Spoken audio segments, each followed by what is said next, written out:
Gün özөгүн түзгөн маселе. Биринчи радиодо. Gün сайын дүйшөмбүдөн бейшембиге чейин саат 18-де негизги маселе эфирде. Күнүмдүк турмуштагы окуяларга биз менен бирге назар салыңыз.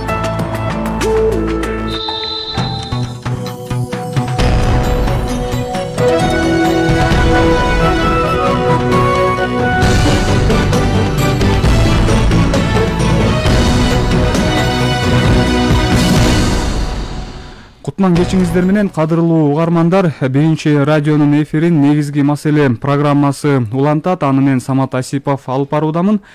Биздин бүгүн талкууга сала турган маселе Борбор-Калаадагы ыш көйгөй менен күрөшүү.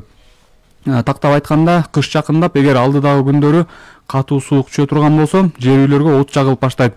Андан сырткары акыркы учурда Кыргызстанда ташылып жаткан унаалардын саны арбып, мурдагы жылдарга салыштырмалуу эселеп көбөйүп жатканы белгилүү. Ага катар Бишкек жылуулук борбору болсо 1-ноябрдан тарта калаага жылуулук берүүнү баштаган. Мына ушул факторлордун бардыгы Борбор-Калаада ыш көйгөйүнүн келип чыгышын шарттап жатат.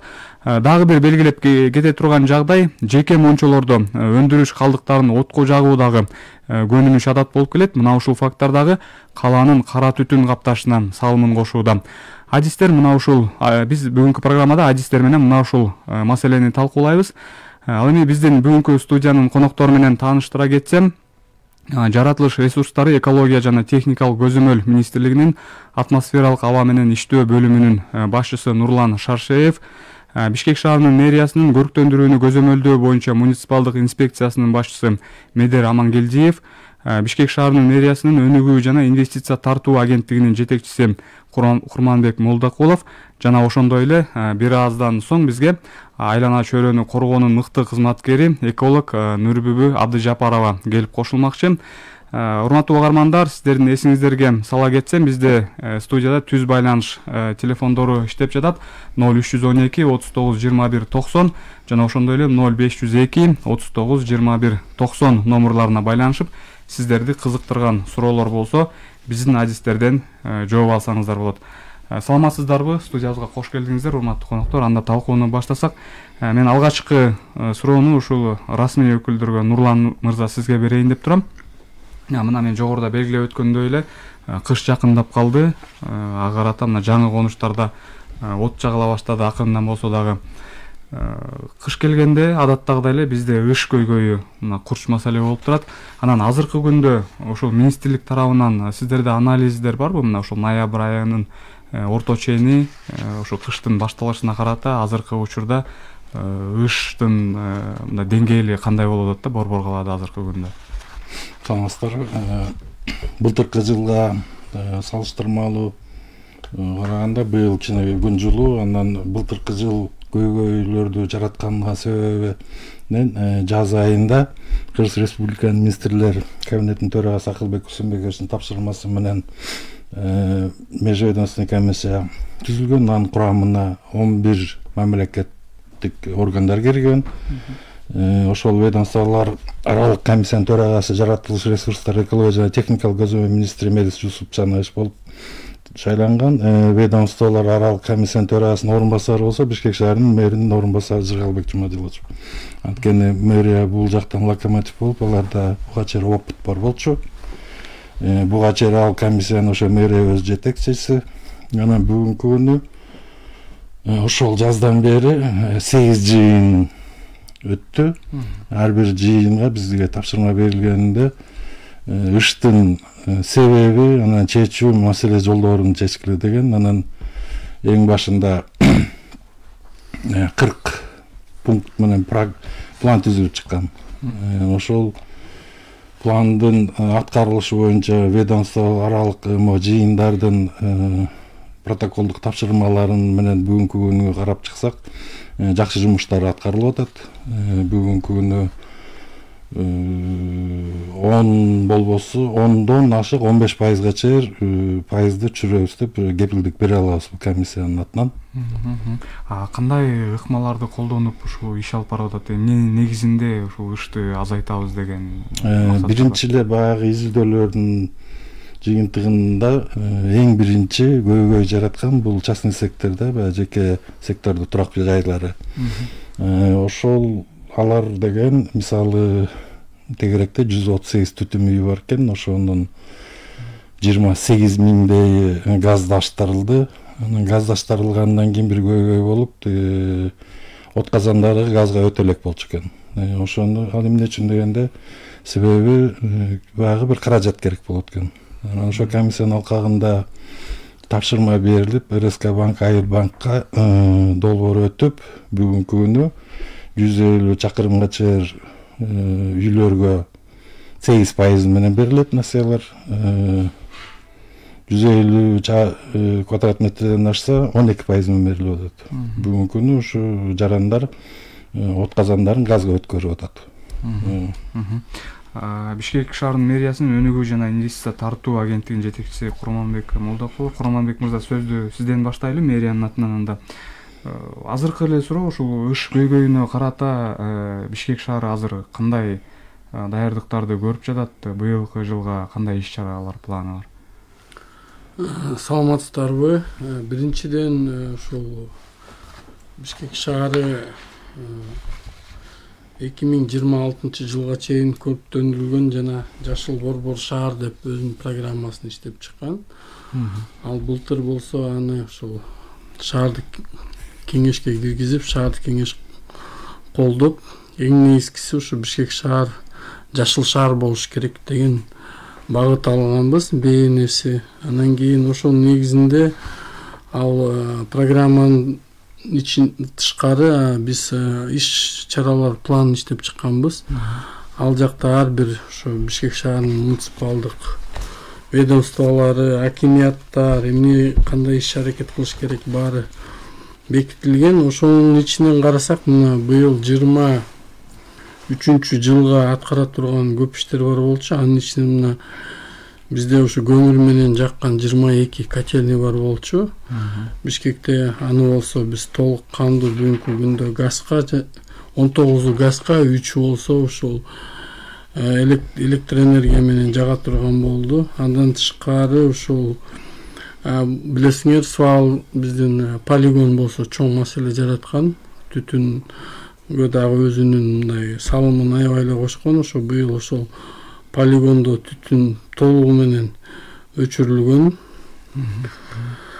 Андан тышкары ушул быйыл жана биякта Минприроданын өкүлү айтып кеткендей, бизде ушул жыл массивтерди ушул газдаштыруу быйыл пландалган. Ушул жыл сайын 2-3төн эле жыл массив планда бар болсо, ошо быйыл ошо 9 жыл массив кирген. Анын ошо көбүнчөсү ошо бүтүп калды. Андан тышкары ушул да билесиңер, бизде Бишкекте эме маселеси бар болчу. Бизде кичинекей маршруткалар жүрүп, алардын баары дизельный топливо менен жүрчү. Анан быйыл ошол былтыртан баштап ошо Бишкек шаары автобус газ менен жүргөн автобустар сатып ала баштады. Былтыр 120, быйыл болсо ошо 500кө жакыны келип калды. Андан тышкары биз ушул Европа өнүктүрүү банкы менен дагы Бишкек жашыл шаар деген проекттин алкагында ал жакка дагы ушул автобустар алынып, бүгүнкү күндө 120дан ашык автобус келмек. Ал жактан анын ушу 80ден ашыгы келип калды. Андан тышкары биз ушул Азия өнүктүрүү банкынан биз дагы 124 электробус алмакпыз. Ал боюнча азыр тендер өтүп атат. Буюрса эмди жылы алар дагы келет. Андан тышкары мына быйыл биздин программабыздын негизинде жыл сайын 10 миңге жакын тал тарак тигилмек.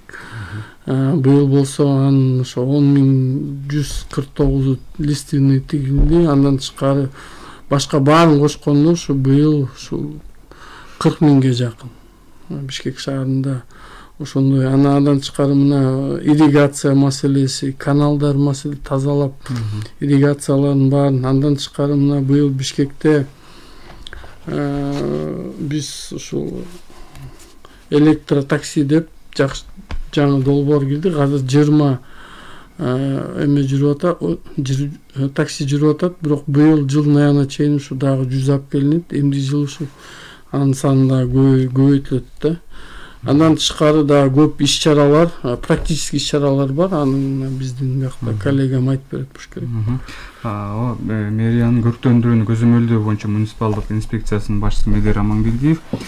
Медер мырза, мен берейин деген суроом сизге мына азыр биз бир нече факторду атап кетпедикпи? Автоунаалар, Бишкек жылуулук борбору, жеке сектор, жанагы өндүрүштүк калдыктарды өрттөө деп, анан ушулардын кайсынысы мындай көбүрөөк абанын булганышына алып келип атат да? Сиздер мындай анализ жасап, мындай жыйынтыктар болду беле буга чейин жылдары? Саламатсыздарбы?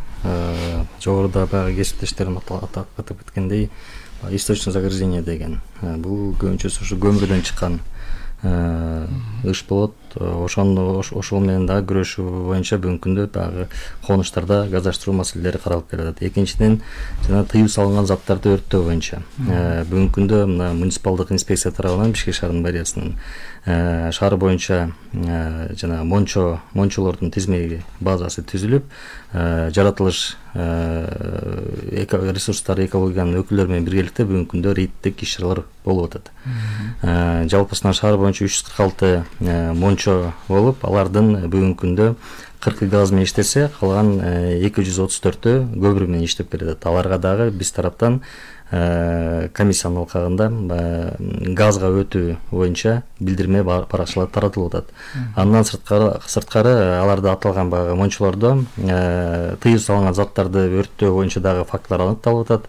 Алар боюнча Кыргыз Республикасынын укук бузуу кодексинин негизинде чаралар көрүлүп жатат.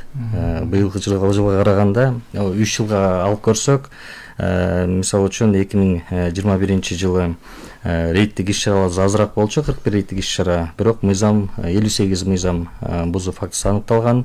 2022 жылы 55 мыйзам бузуу фактысы аныкталган. Быйыл комиссиянын курамына баягы жогоруда айтып кеткендей, жаратылыш ресурстар экология менен биргеликте жалпысынан 181 рейдтик иш-чара жүргүзүлүп, 40 мыйзам бузуу фактылары аныкталган. Бул баягы жыл сайын рейдтик рейдтик иш-чаралардын көптүгүнө байланыштуу баягы мыйзам бузгандар азайып атат, мындайча айтканда.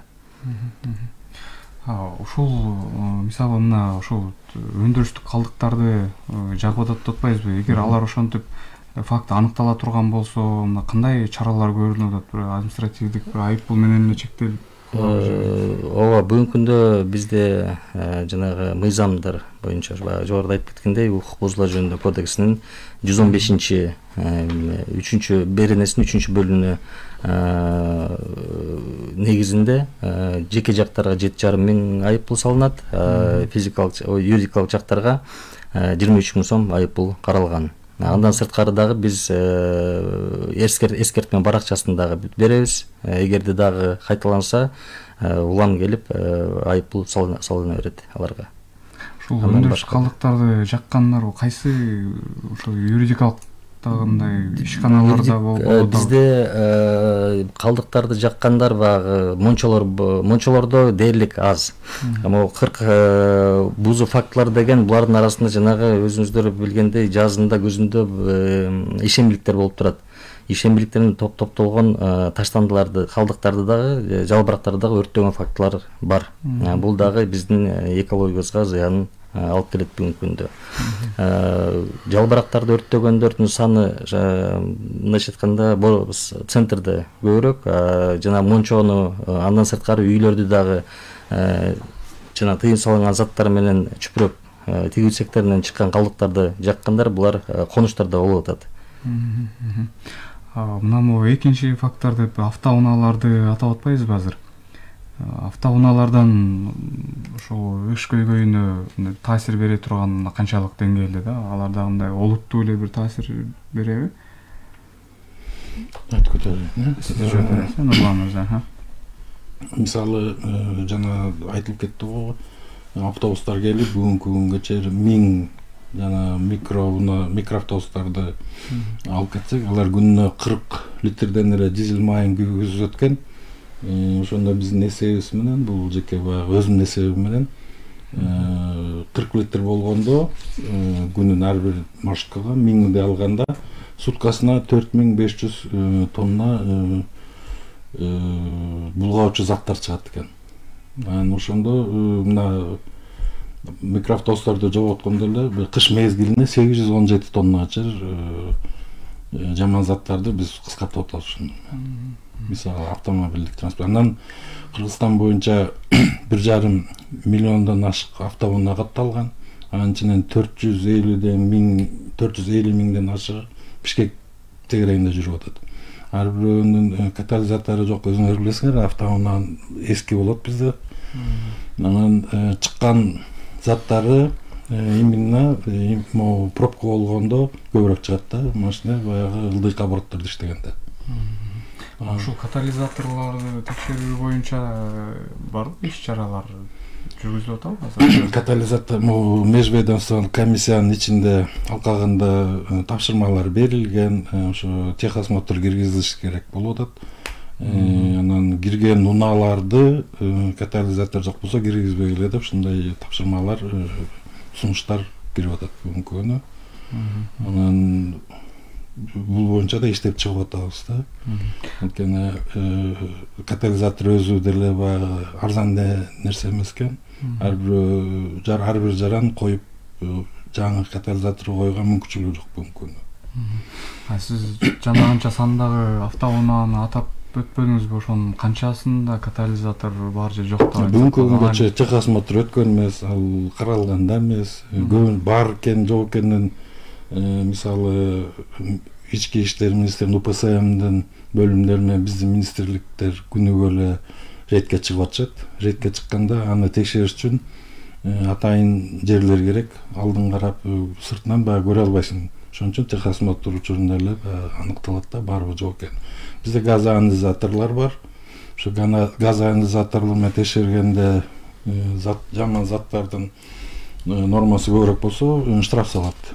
Бүгүнкү күнгө чейин мисалы 8 протокол салынды, мына УПСМ чогултуп атып. ГАИ УПСМдин өзүнүн статьясы менен 234 беренеси менен биз экологияга салып атат. 7,5 миң сом жарандарга. 182 беренеси менен транспорт эксплуатациялык эрежелерин бузуу боюнча 950 миң сомго 200 протокол түзүлгөн бүгүнкү күнү. Анан кадимкидей азайып атат. Жанагы заттары көп чыккан түтөгөн машиналар азайып калды. Нурлан мырза, ушул министрлик жана сиз айтып атпайсызбы, комиссия түзүлүп иш алып барды буга чейин деп. Анан дүйнөдө ушундай шаарлар бар, ошол мына ыш көйгөйү абдан олуттуу маселе болуп, кийин жойгон дагы учурлар, мисалы Монголиянын Борборун айтсак болот. Анан ошол эл аралык тажрыйбаларды алып колдонуп анализдеп көрдүңүздөрбү ошол? Ошол эле сиз атап кеткен Монголиянын иш-чараларын карап чыгып, биз комиссиянын негизинде чечим чыккан. Ошол эле мисалы көмүр чыккан жерлерге заводдорду коюш керек, байытуу заводдорду. Анткени биздин көмүрлөрүбүз чийки, анан чыккан заттар көбүрөөк болот экен.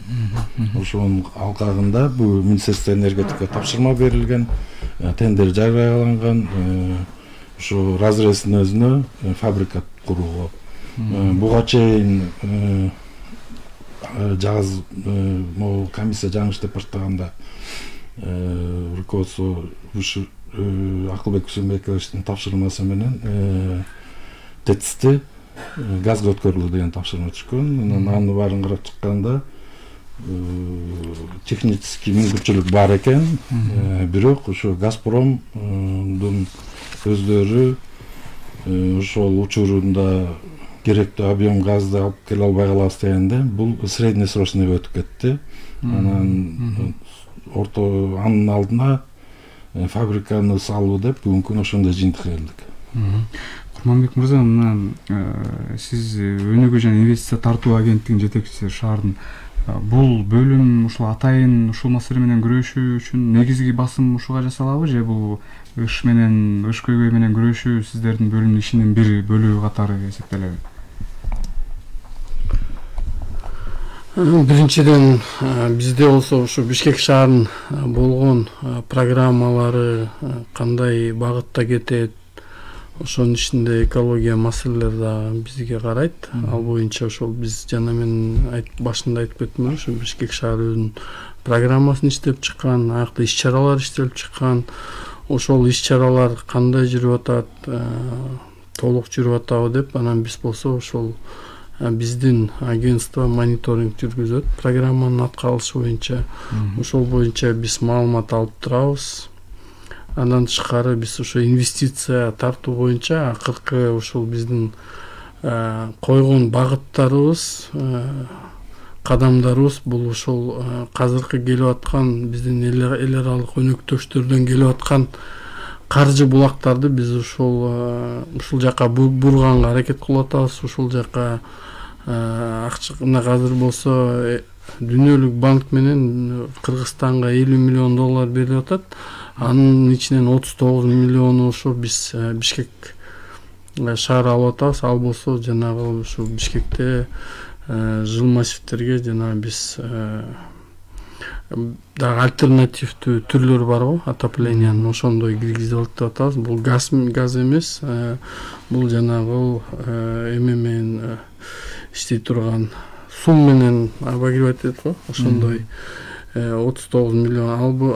Анын ичинде ошол жака дагы ошо Бишкекте эме деп коет, зеленый поезд деп, ал ошол жаңы талдарды, дарактарды отурусканга, андан тышкары ошол биздин поливди оңдогонго, андан тышкары мына азыр болсо Бишкек шаарында дагы Европа өнүктүрүү банк менен биз болсо Жашыл шаар 2 деген проект башталып атат. Анын негизинде ушул азыр ушу жылдын аягына чейин мастер план деп коет, ушул кайсыл жака керек ошо каржы булактар деп, проекттер деп. Анын басымдуу көбү ошол биз экологияны чечкенге жумшайлык деп атабыз, ошол жардамдарды. Андан тышкары ушу Бишкек шаары эл аралык каржы булактарды карабай, мына өзүбүздүн дагы күчүбүз менен көп иштер жасалып атат. Ал болсо ошо Бишкекте муниципальный баняларды куруу ар бир конуштарга азыр башталды. Ошол иш аракет. Андан тышкары жана айтып кеттим, биздин өзүбүздүн котельниялардын баарын ушул Бишкек шаарынын каражатынан биз газга өткөздүрүп, ошонун баарын ушу биз мониторинг кылып турабыз Бишкекте. Рахмат. Мен угармандардын эсине сала кетсем, бизде түз байланыш телефондору иштеп жатат 0312 39 21 90 жана ошондой эле 502 39 21 90. Мына ушул номерлорго чалып өзүңүздөрдүн сурооңуздарга жооп алсаңыздар болот. Ал эми биздин программага мына жаңы эле айлана чөйрөнү коргоонун мыкты кызматкери эколог Нурбүбү Абдыжапарова айым келип кошулду. Нурбүбү эжем, мына бизге расмий мамлекеттик органдардын өкүлдөрү Борбор калаадагы ыш көйгөй менен күрөшүүнүн мындай негизги багыттары тууралуу айтып берип жатышат. Сиз ушул эксперт катары байкоо салып жүрөсүз да, ушул Бишкектеги ыш көйгөйү азыркы күндө кандай деңгээлде, мына акыркы жылдарга болгон божомол, эми быйыл мына кыш келип калды, эми ага карата кандай күрөшөбүз, өзүңүздүн ошо ой пикириңиз менен бөлүшсөңүз алат. Саламатсыздарбы, урматтуу угармандар. Мен эмне демекмин, Бишкек шаарында сезон башталды, смог башталат, мына эми ыш көбөйүп кетет деген мындай адамдарда мындай коркунучтуу турат да. Мен айтар элем, как эколог катары, Бишкек шаарында жыл бою эле смог болуп турат. Өзгөчө ал жанагы жил массивдеги көмүрдөн чыгып атат, ыш деп атпайбызбы? Муну мындай жөн эле турмушта күнүмдүк көрүнүштү мындай деп түшүнүш керек да. Жил массивде чындыгында акыбал оор, бир эле көмүр эмес, жанагы Швеядан чыккан материалдар жагып атышат, ар ким колунан тапканын жагып атышат. Бирок бир жери бар да. Бул аба тыгыз мезгилде жагып атабы, же аба суюк мезгилде жагып атабы деген суроо туулат да. Бардыгы эле экономдойт, күн чыгып турган мезгилде бирке болсо дагы күндүн энергиясын алат дагы, кыштын күнү деле күндүз от жагышпайт. муну туура түшүнүш керек. Эгерде күндүзү от жагып аткан болсо, аба суюк мезгил, күндүн нуру чачырап турган мезгилде мында смог көбөйүп кетиши мүмкүн. Себеби окружающая среданы, айлана чөйрөнү күндүн баягы аба күн чыгып турган мезгилдеги түтүн өтө коркунучтуу. Өтө коркунучтуу.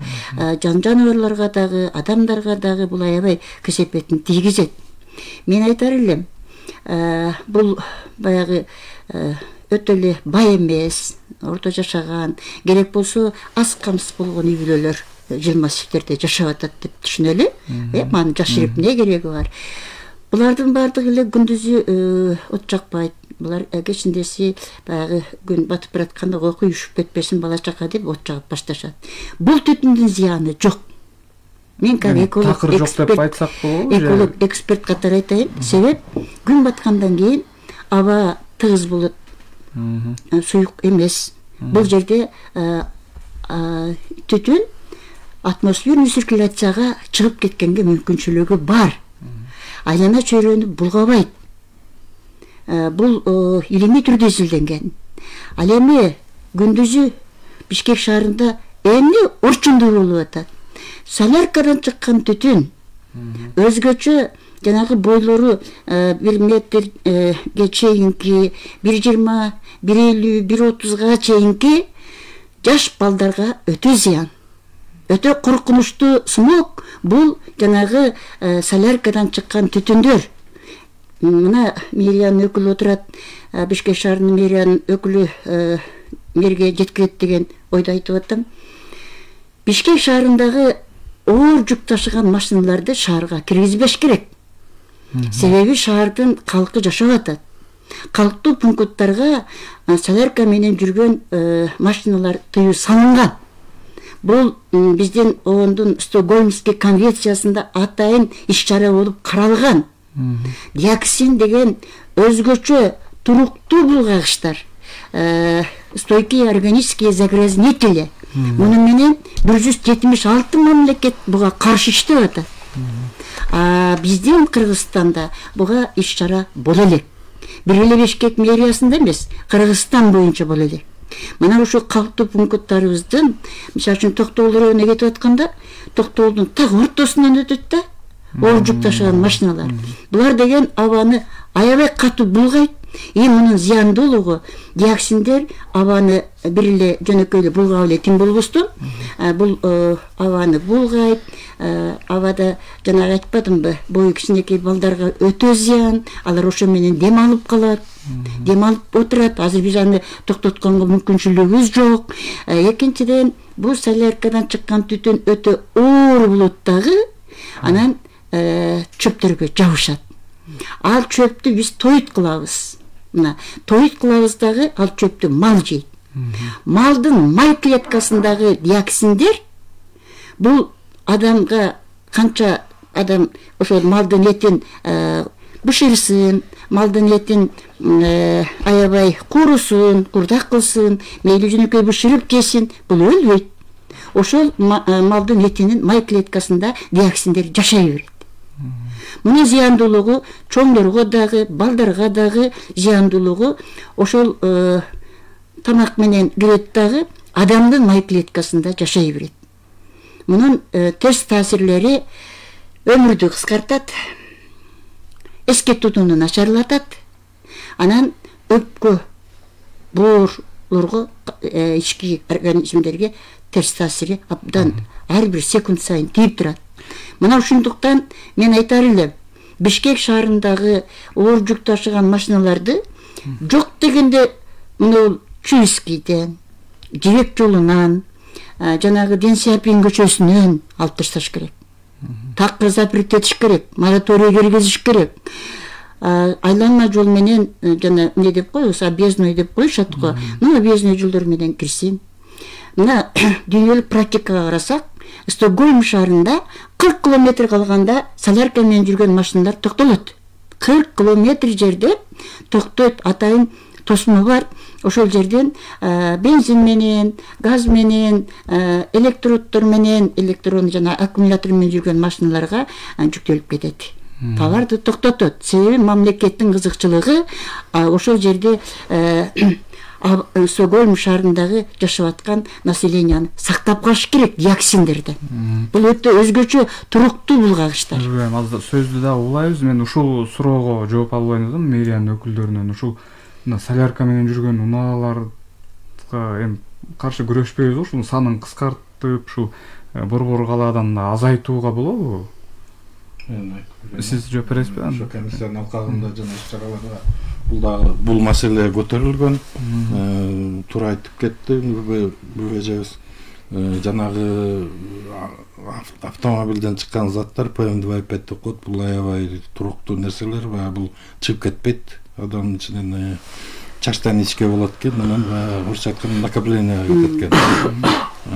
Албетте таасирин тийгизчү нерсе бул эмне үчүн дегенде жана сиз белгилеп кеткениңиз 1,5 метрге чейин низкоприземистый деп коет, урайында ошо учуп кетпестен ошолор аябай зыян келтирет. Анан ошонун алкагында биз бул маселени көтөргөнбүз, чоң машиналарды киргизбөөгө.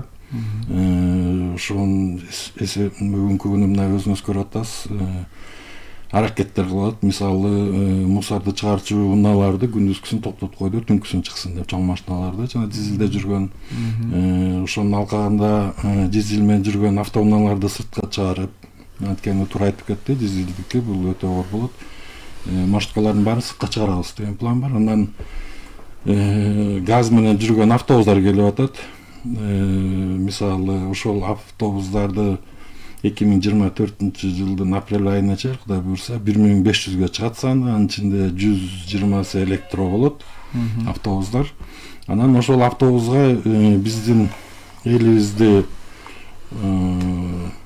көндүрүш үчүн жанагы желтый полоса, сары полосалар автобус үчүн жасалып атат. Анан орусча айтканда зона комфорта дейт эмеспи? Биздин жарандарыбыз биринчи алгачкы проект иштей баштаганда каршы чыгышкан, тыгым жыйылып атат, автобуска отурбайбыз деп. Мисалы мына мен өзүм эле карындаштарым, жакын тааныштарым бүгүнкү күндө машина менен баары качан машинаны коюп автобус менен батып барып атабыз деп болот. Уже туура түшүнө башташты. Сиз туура айттыңыз. Анан бу жерде смог менен күрөшүү бул жалгыз эле биздин руководстволордук эмес, мэрия эмес, министрликтер эмес, бул комплекстүү подход керек. Бу жерден мен ойлойм жарандар өздөрү жок дегенде 50% жарандардан. Анткени мына инспекциялар менен чогуу иштешип атабыз. Мисалы бизге чалат. Моженде мончо кошунабыз мончо жагып атат дейт. Анан болуптур, адрес кандай десе баланча, сиз андан мыйзам боюнча аты жөнүңүз ким десе мен айтпайм дейт.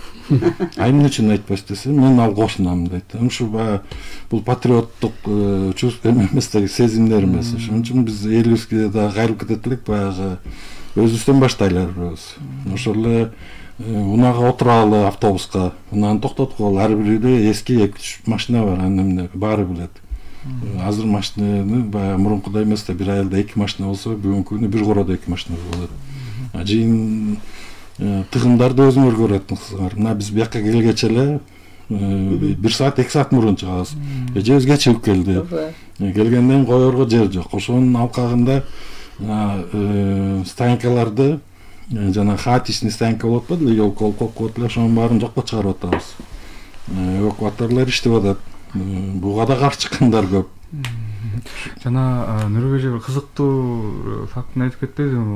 Кыш жыл бою болот депчи, кышында эле эмес, жайын. Ушул чындап эле жайкы мезгилде кандай? Биз эми көнүп калганбыз да, кыш келатат десе эле мына кыш болот эми депчи. Жайында да чын эле ушул деңгээли жогору болобу? Жаратылыш министрлиги муну монитор деп отурабыз. Бизде ДЭМ бар, ДЭМден тышкары ДЭМ деген баягы бизде лабораториялар бар да, алар анализдерди алып турат. Эме бар бизде, гидромет деген служба бар. Гидрометте 50 датчик бар бүгүнкү күнү.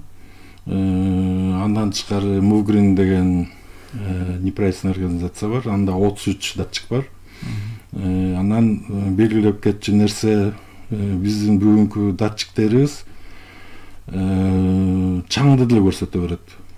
Погрешносттары 40%га чейин болуп атат. Мисалы бул гидрометтикин айтып атам да. Анан жанагы мен ойлойм дүйнөлүк рейтингде биз 7-ден 55 киргенибиз ошондон болуп атат. Баягы Проондорна өткөн айда Проондон үзүлдө өтүп жаңы компонент чыкты. Бул деген шаардын чаңы деп коет экен. Бизде деген күн батыштан бери келет. Ошол жерден чаңдын баары чогулуп келген күнү датчиктер ошондо эле көрсөтө берет экен. Бул смог болуп кетип атат. Ошол себептен жанагы Дүйнөлүк банктан сиз белгилеп кеткен проект бар. Министрликте алгачкы проект, анткени министрликте бул биринчи проект болуп атат. 50 миллионго. Ошонун ичинде жаңы датчиктерди орнотуу коюлган, 4 компонентке бөлүнгөн. Ошо бир компоненти жаңы датчиктерди коюп, таза аба кирби, кайсынысы ПМ, кайсынысы чаң экен, баягы көрсөтүүгө ошондой даана болуп чыгат дейм да. Курманбек мырза, мына азыркы мына адистердин айтканынан улам бизде ушул солярка менен жүргөн унаалар ыштын негизин түзүп атат деген жыйынтыкка келип атабыз да. Анан Бишкек мэриясынын иш планында ушул кичи автобустарды, маршруткаларды азайтуу боюнча кандай мындай жаңы автобустар келип атат, бирок мындай толугу менен ушу кичи автобустар жүрбөй калат деген иш план барбы? Эгер боло турган болсо кайсы убактарга барып? Эми иш план бар. Биз буюрса эмдиги өзүбүздүн Бишкек шаарынын бүгүнкү күндө аныктаган боюнча бизге 1600 жакын автобус керек да. Андан тышкары мына биз 1000 автобусту ошо президенттин жардамы менен Бишкек шаары алып атат. Республиканский бюджеттин да жардамы болгон, өзүбүздүн да салымыбыз бар. Анын жартысы келип калды, жартысы эмди жылы келет. Андан тышкары жана биз эл аралык өнөктөштөрдөн биз дагы ошол 250ге жакын автобус алып атабыз. Андан тышкары былтыр да 120 автобус алынган. Андан тышкары азыр Бишкекте дагы биздин өзүбүздүн троллейбустар бар, жүрүп аткан мурунку автобустар бар. Ошонун баарын бириктиргенде биз ушу Бишкек шаарынын потребностун жаап атабыз да автобустар боюнча. Анан ошол жаңы автобустар келген сайын ушу Бишкектин маршрут жанагы сиз айтып аткан кичике маршруткалардын баары чет жакка чыга баштайт. Алар ошол Бишкекке чейин эле алып келген жакынкы айылдардан. Бирок бул смог маселеси негизи бул страновой маселе да. Бул жакта биз жалаң эле бул Бишкекте болуп атат деген, бул болсо бизге Бишкекке дагы салууну кошкон Чүй областарынын жакынкы райондору бар. Ал жака Бишкек өзүнүн саясатын жүргүзө албайт. Ал жака ошол Чүй областынын администрациясы жүргүзүш керек, Минприрода саясатты аныкташ керек. Биздин жылы массивтерге кошулуп, аларда дагы Сокулук жакта, Аламедин район, Ысык-Ата, ошол жактан дагы бизге ыш келип атат. Кыш мезгилинде алар дагы жанагы от жакканда. Андан тышкары мына бизге Бишкекте 450 миң автобус бар машина бар деп атсак, бизге күнүгө кирип чыкканы менен бир 200 миң дагы автобус машина кирип чыгат да. Ошондо саны 600-700 миң болуп атат да.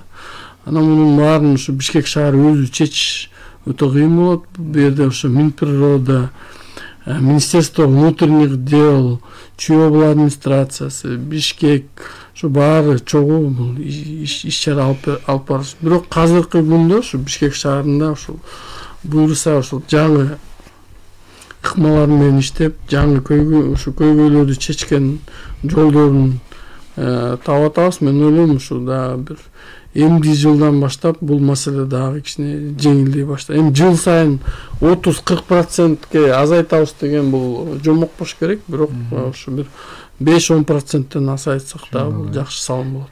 Нурбек мына ушул экологдор, адистер сиздер көйгөйдү мына ачык так даана кылып көрсөтүп айтып берип атасыңар. Мына сиз жана өз сөзүңүздө эл аралык тажрыйбаны, мына Европанын бир өлкөлөрүнүн мисал келтирдиңиздер.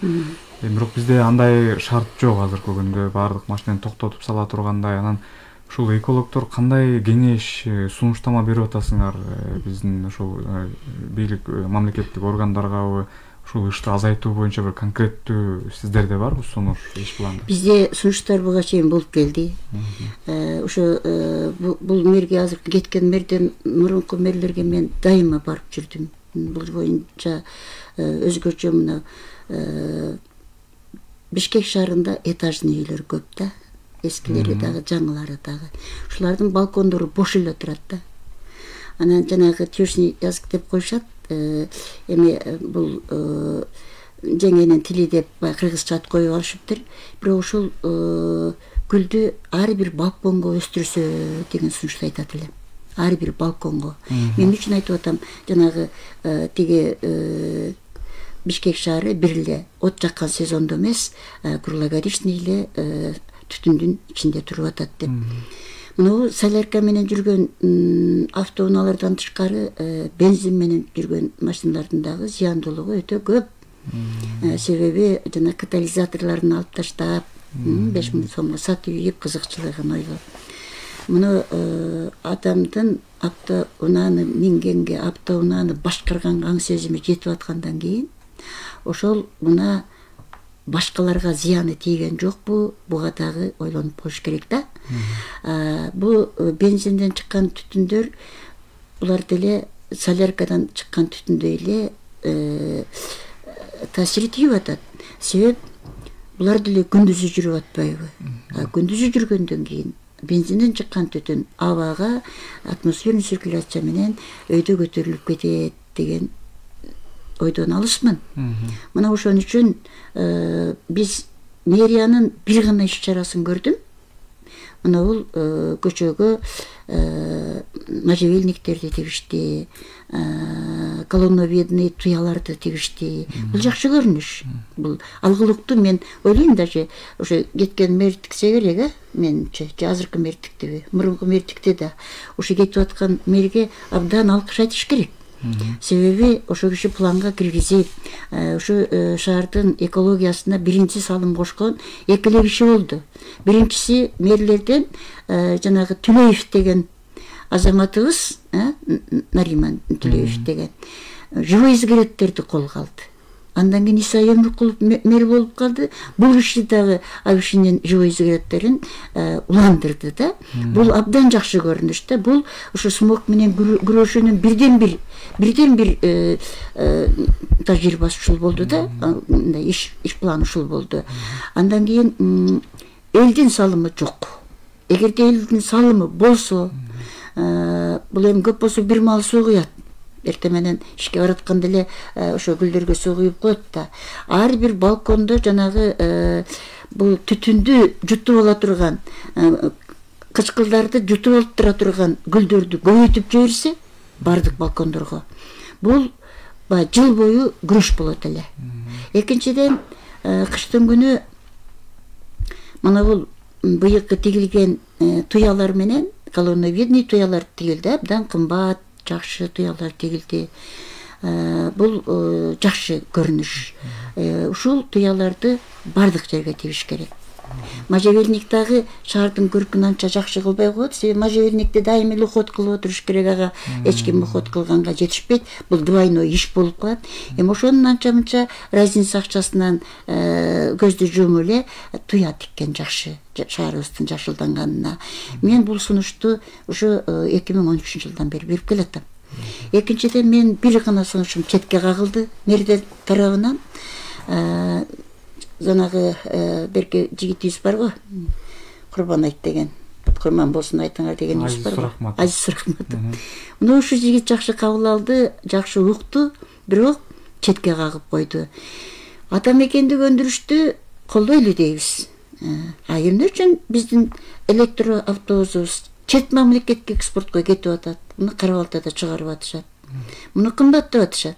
Жана бул жигит айтып аткан арзан автобуска караганда бул электромобиль кымбат болсо дагы биздин элге, биздин шаарыбызга эффект бермек. Притом азыркы жана Кытайдан келген кичинекей автобустарга караганда Ташкенттен келген жанагы мындай неудобный болуп атпайбы, элдер отура албай жүргөндө да мындай олдуксон жүрүп атпайбы, мындай кооптуу болуп атат да.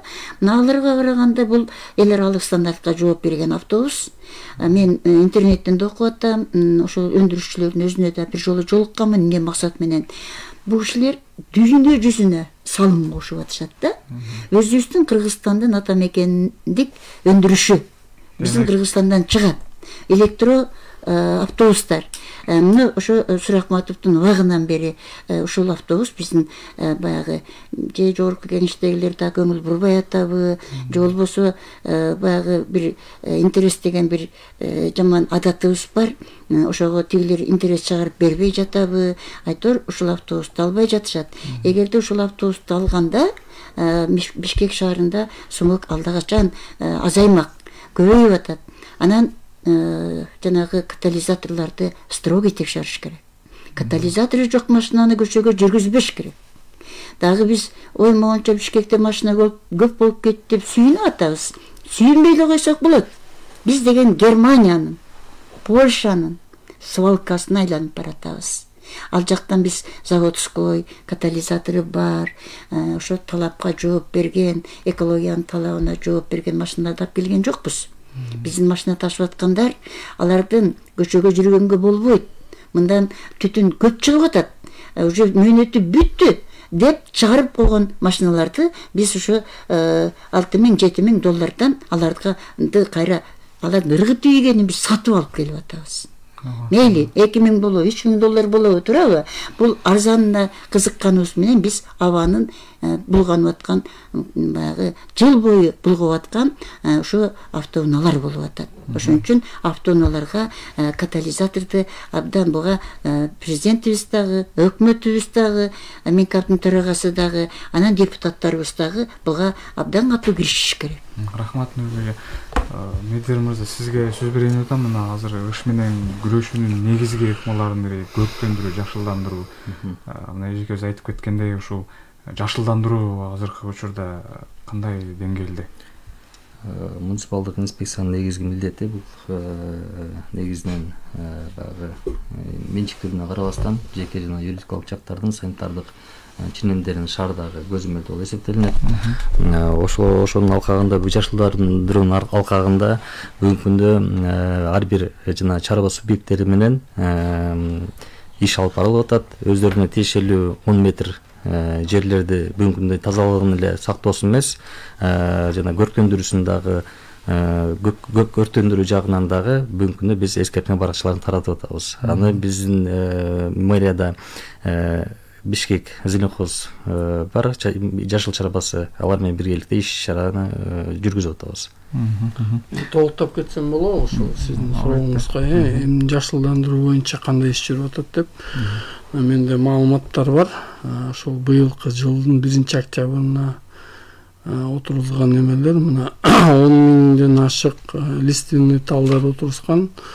9.570 хвойный тал, 3.286 кустарник, 99.000 жана живой изгородь эже айтып аткан. Анан жана президенттин жашыл мурас эмеси боюнча, программасы боюнча 1000ден ашык эме отурулган да Бишкекте. Бул мэриянын күчү менен. Андан тышкары дагы ошол бизнес дагы кээ бир эмелер ошол жардам берип атат Бишкекке. Нурлан мырза, мен да өткөндө ушул Бишкек жылуулук борборунун башкы инженери болуп, интервьюда ал айтты, ушу биздин ышка болгон мындай Бишкек жылуулук борборунун таасири аз эле депчи, 0,1% болушу мүмкүн. Анткени түтүктөрү мындай бийик жайгашкан депчи, ушул маалымат чынбышыгын айтып кетсеңиз. Айтып кетсек, бул изилдөөлөр өттү, жана Парламенттин Дүйнөлүк банктын изилдөөлөрүнүн боюнча, акыркы маалымат боюнча ТЭЦте мисалы түтөгөн трубасын 300 метрге өйдө чыгарып кеткен. Ал шаарга түшпөйт дагы, анан чачырап кетет экен. Анан фильтрлер турат, электрофильтрлер бүгүнкү күнү ремонт кылынды баардыгы. Ошолордун изилдөөсү боюнча 5%-дан 10%-га чейин берет экен бул шаарга. Иш маселе, ишка 5-10% берилет экен. Бул жананчы көмүр жагып аткандан кийин деле ошондо деле, мына мисалы чүй менен Бишкектин тегереси алып, Бишкекти алып тестте ошкондо 1.800.000 тонна жагылат көмүр. Анын ичинен 1.400.000 ошо ТЭЦ өзү жагат. Бизде угарман бар экен, кабыл алсак. Алуу, саламатсызбы? Самат мырза, куттан келчиңиздер менен. саламатсызбы? Бишкектен эсен. Айтыңыз. Сиздин конокторуңуз мени кечирип койсун. Мен алардын ою менен макулмун дагы, макул эмесмин дагы. А макул машиналарда күнөө болсун. Машиналар жайында жүрбөй калабы? Жүрүп атпайбы? Тарап, же машиналардын жайы менен биз жүрөбүзбү? Да, бирдемени шылдоолуп сүйлөп койсо боло берет. Ойго киргендин баары жок. Да, туура. Катализатор жок машиналар токтотор. Кыргызстанда экеле машина жүрөт, президент менен премьер-министрге машина, каланын баары токтойт. Кеп башкада чечүү жолдору. Эмне үчүн кыш келгенде сиз айтканда ышты сүйлөйбүз. Себептен ыш ошол тетистен башталат. Ыш менен байкуш шаарда айланып турган жаңы коңуштардан башталат. Эң оңой биринчи кадам. Эмне үчүн жаңы конуштарды мамлекет бир жеңилдетилген кредит жосу проценти жок, ошонун жарымын же мамлекет өзү төлөп туруп, үйүңөргө газ киргизип алгыла, жарымын биз төлөп беребиз деп туруп, шаарды тегереттеги жаңы коңуштарды газдаштырса болбойт. Эмне үчүн кыш келгенде баштайбыз, тетисти газга которобуз деп апрелден баштап унутуп калабыз. Ушул эки ишти биринчи жасайлыкчы, колубуздан келе турган, өзүбүздүн колубузда турган. Анан эле тигинде эле мында эле тег асмандагы жылдыздар колубузда эле чоң энесин жомогун жыл келе пластикада айландырып өргөн менен эч нерсе өзгөрбөй жатат да. Биз шаардыктар болсо мындай жатканда өпкө образын айтканда тешилип бүттү да. Эми барып алып эле мен кыйынмын деп эле бирдемени айтып коюш максат эмес болуш керек да. Ошол маселени ошол чечиш. Рахмат Гүлбурганга. Рахмат сизге, Нурлан мырза. Жаңы коңуштарды газдаштыруу маселени чечмек деп атат угамыбыз. Суроңузга рахмат. Мурза башында балким укпай калды, буга чейин мен айтып кеткем. Ошо жанагы жеке үйлөрдү газдаштырып, жумуштар алып барылып атат. Айтылып кеткенде 130 миңден ашык үй түтүмдөн 28 миңи бүгүн газдаштырылды. Анан ошол газдаштырылганда от казандарын газга өткөрүш үчүн жеңилдетилген насыялар берилип атат. Льготное кредитование деп туруп, ошол проект өтүп, мына бүгүнкү күнү РСК банкка кайрылсаңыз болот, Айыл банкка кайрыласыз. Үйүңөрдүн от жагылчу площадь 150 квадрат метрге чейин болсо 8% менен алат экен. Андан ашса 12% менен. Бул деле бир чоң салым болуш керек дейм да, биз тараптан, өкмөт тараптан. Рахмат. Биздин программа соңуна чыгып баратат. Мен соңку бул кишинин суроосуна мен да жооп берип коеюн. Менин оюмду бул киши толук укпай алган окшойт. Мен айтып атпаймынбы? Бир эле кыш мезгилинде эмес, жылдын бардык мезгилинде биздин абаны булгап турган автомашинадан чыккан түтүндөр негизи. Бир эле жыл массивдеги түтүндөргө дей бербеш керек. Себеп күндүзү жүргөн чыккан түтүндөрдүн бардыгы ошол смогту баягы көтөрүлүп атат дагы, түндөсү ошол түтүндөр көрүнүп атат. Эң негизгиси ошол. Ошон үчүн жылдын бардык мезгилинде бул киши айтып атпайбы, Нурлан мырза айтып атпайбы?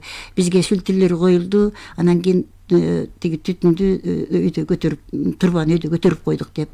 А турба үйдө көтөрүлгөнү менен аба суюк мезгилде түтүн чыгып атат да. Вот ушулар өтө коркунучтуу да. Нурлан. Жана кошумча жай кышы машиналардын газдар чыгат дейт. Бул баарыбызга белгилүү. Мисалы үчүн мындай кыскача эле айтып кеткенде, жайдын күнү пробка азыраак болот, жеңилирээк жүрөбүз, автоунаа азыраак шаарда. 1-сентябрь күнү ошо аз калганда эле баарыңар билесиңер тыгындар башталды. Анан биз мониторинг эткенде мен атайын сурагам, өткөндө шос болгондо 2 күнгө жолдорду жапканда датчиктер кандай болсо аябай таза чыкты дейт. Машиналар токтолгондо эле кадимкидей таза чыгып атат. Курманбек мырза жаңы айтып кетпеди, эми жылына 30-40% кыскартабыз деген жомок. Сиздердин кандай планыңыздар бар? Жыл сайын канча пайыздан кыскартып турсак? Мен жана эле айтып кеттим, ошо бул программанын алкагында мына баары межведомственный комиссия, министрликтер ошо жарандарыбыздын жардамыбыз менен, мисалы силердин деле жардамыңар тийип атат, баягы элге жеткизип кетишпи? Быйыл 10-15%га түшүрө алабыз. Жана кылган жумуштардын эмесинде биз эсептеп көрсөк, бир 10-15%га түшөт.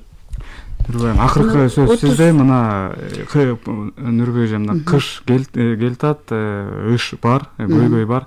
Эми мындан кантип сактанабыз? Сизге 1 мүнөт убакыт. Эң негизгиси ата мекендик өндүрүштү колдош керек. Ар жактан бул жактан машина ташыгандан көрөк, ошо жанагы аккумулятор менен иштеп аткан биздин Кара-Балтайдан чыгарылып аткан автобустарды мейли сатып алыш керек. Анан тияктан бияктан деген менен ал машиналардан деле пайдасынан зыяны көп болуп атпайбы? Эми баягы 2816 деген сөз болуп атат да. Бул биздин электроавтобустарды көчөгө жүргүзмөйүнчө биз иштен арылабыз деп айта албайбыз. Себеби элдин баягы шаардын маршруттары саны да көп болуп атат, сапаты дагы начар болуп атат. Башка сырттан келген машиналардын. Сиздерге чоң рахмат, урматтуу коноктор, студиябызга келип, ошол кызыктуу маек курганыңыздарга ыраазычылык билдиребиз. Биз ушун менен программабызды жыйынтыктайбыз. Эфирде негизги маселе болду. Ал эми Биринчи радио өз программаларын улантат, андыктан биздин толкунда калыңыздар.